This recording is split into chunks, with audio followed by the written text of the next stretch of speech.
November continues to be the month that keeps on giving me fantastic reads. Hey everyone, welcome back to Andrew's Wizardly Reads, and today, guys, we are doing another weekly reading wrap-up. We are now halfway through November, and let me tell you what, this month, most of my reads have been above expectations to exceed expectations if we're going to take a workplace self-evaluation format, because it's been phenomenal. Before we get into this, please do me a favor, like this video and subscribe to the channel, as it does help the channel grow. You can check the description box down below for links to all of my social media, including my book clubs / Patreon, which you can join for as little as $1 a month, as well as the Wizards Enclave Discord if you want to join a great bookish community.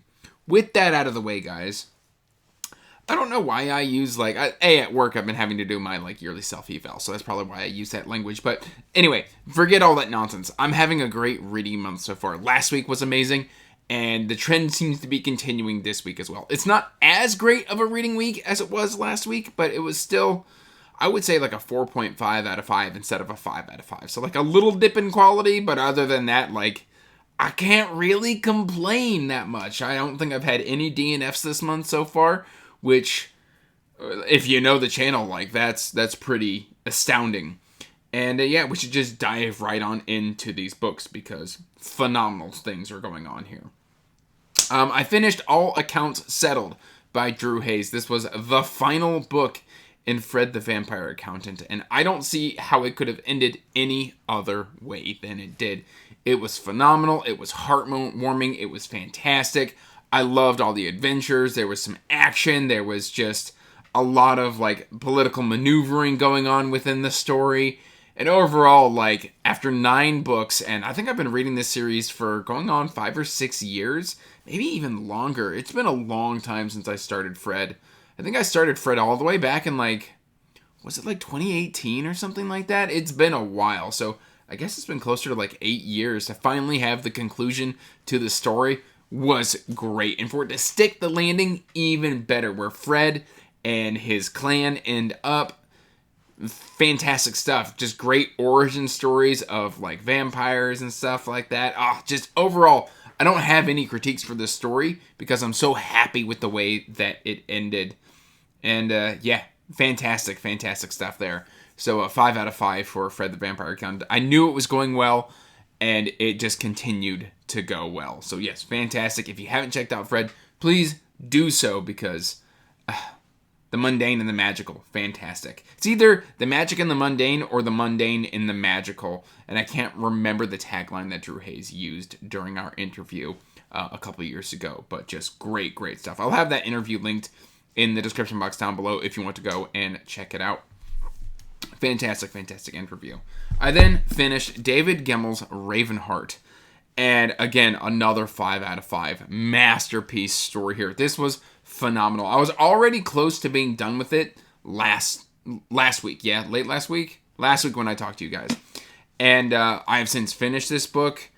And let me tell you what, Jane Grimmick might be one of my favorite mentor characters to ever mentor. He's just so incredibly cool. This is him right here on the cover. You can tell because he's only got the one eye, which Jane Grimmick has. And just everything that Kaelin Ring and the Rigante are dealing with in this story is just absolutely phenomenal. This is probably in contention for a book of the year.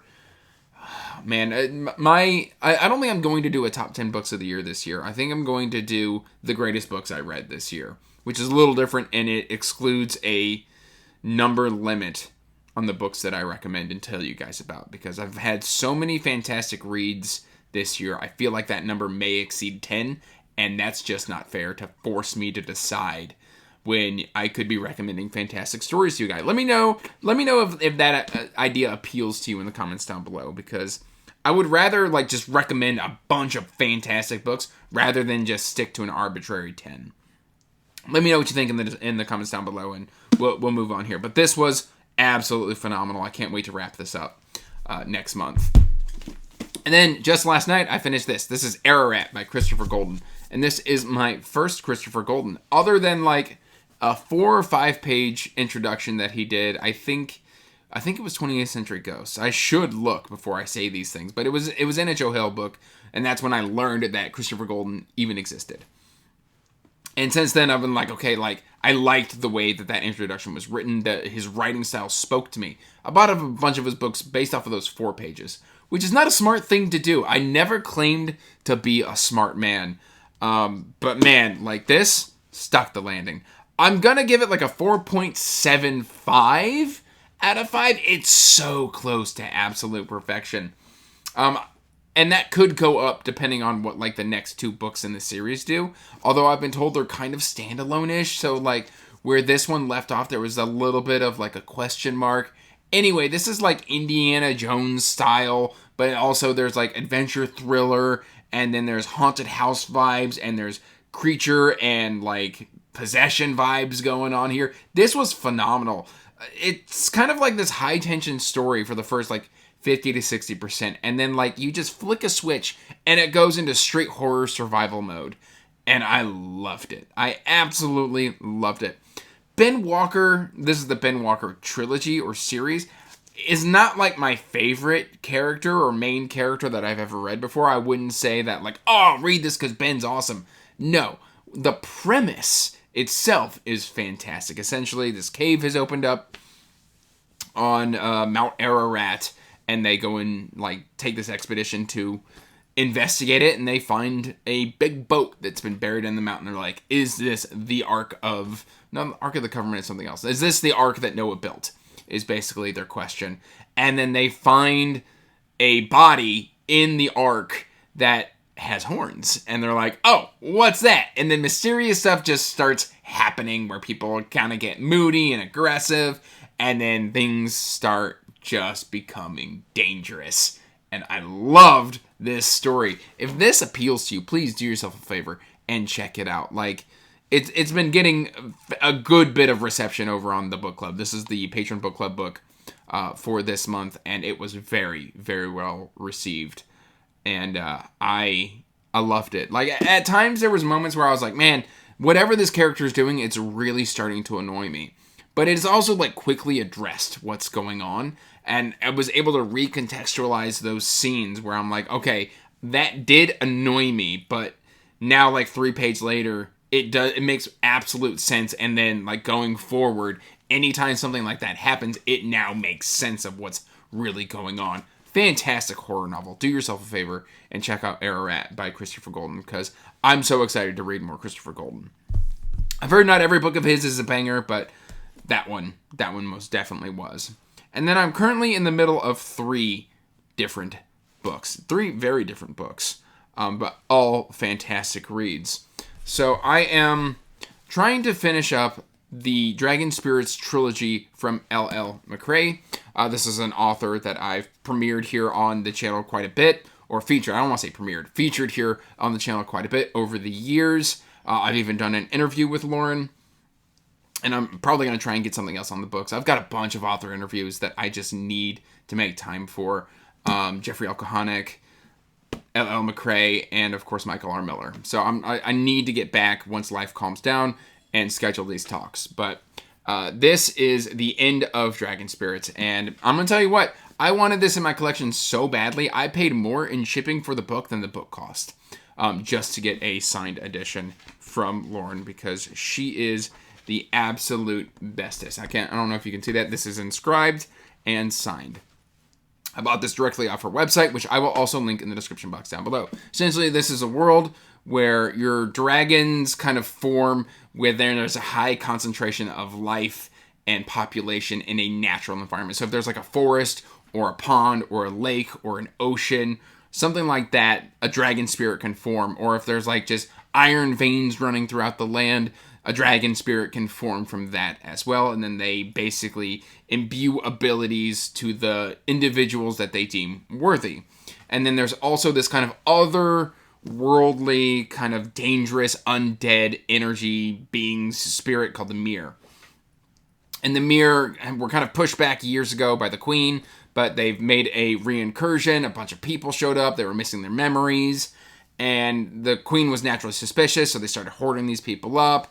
And just all of these stories and these characters have been swirling around in this kind of just chaotic setting of like, what's going on? How did these people lose their memories? Who's the good person?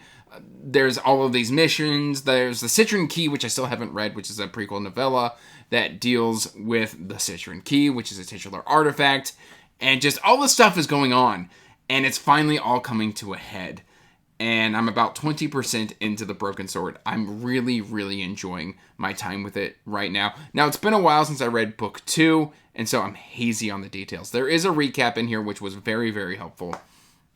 And right now, I'd give it like a 4.5 out of 5 as of 20% into the novel. And then by the time you're seeing this, I'll probably be, 35% into the novel is what I'm guessing where I'll be by the time you see this video. But yeah, I'm really, really enjoying The Broken Sword by L.L. McRae. And then, of course, my good friend, A.R. Witham. Well, he finished up the Locke Institute trilogy with The Execution of Rooker Flynn. And I started this already. I'm doing the audiobook because it's narrated by the man himself. I've had the pleasure of hanging out and getting drinks with AR many a time. He's such a character. I even went and saw Superman with AR, and we had a wonderful time. But yeah, I love the writing here. I love Keymark. I love the world. This is going to be a heart-rending conclusion with a different kind of time frame than the rest of the trilogy, because essentially the majority of this book takes place about 13 hours prior to the execution of Rooker Flynn. So less than a day's worth of time is elapsing here within this book, while months and or like a year has elapsed within the previous 2 entries. So it's going to be a much more condensed story kind of leading to the finale. And I'm here for it. Yeah, this is going to be great. I'm very early on. I'm still in the prologue here. But it's so good to just have the man's voice in my ears relaying his story to me. And it's a darn good story. Don't let my friendship with AR taint this recommendation, because I stand by Black Jack and the Locke Institute trilogy. It's so incredibly good. I know my buddy Nico likes it. I know Josh from Red Fury Books has really enjoyed it, and a few others as well. Do yourself a favor and check out AR Witham. Fantastic, fantastic. I'll have all of the indie books that I've mentioned linked in the description box down below as well. So, that brings us to the final book that I am reading, and continuing my saga to catch up in the Pendergast series from Douglas Preston and Lincoln Child. This is Crooked River. In fact, I just edited and uploaded my Why You Should Read, which should be coming out, I think, at the end of the month for the Pendergast series. You can tell I filmed that in September, and I've already read like 2 or 3 more Pendergast books. I've acquired the entire series in hardcover. All things that I say I'm going to do in that video, I've already done. And I was editing it, and I was like, should I just put notes in here? I was like, no, people are going to understand. But yeah, this is going really well. Right now, it's a 4 out of 5 for me, mainly because we're still taking a POV that I don't particularly enjoy. Like, it's not terrible. Bill Smithback was a character in the early series. And then now we've introduced, I think his name's Roger Smithback, his identical twin brother. And I don't know. It's not doing a whole lot for me, his particular story. It may tie in beautifully, but essentially here, we're still in Florida with Pendergast, and Cold Moon has made a return. So Pendergast is partnered with a partner again. And basically on the island of Sanibel, which I have visited because my grandfather lives in Fort Myers.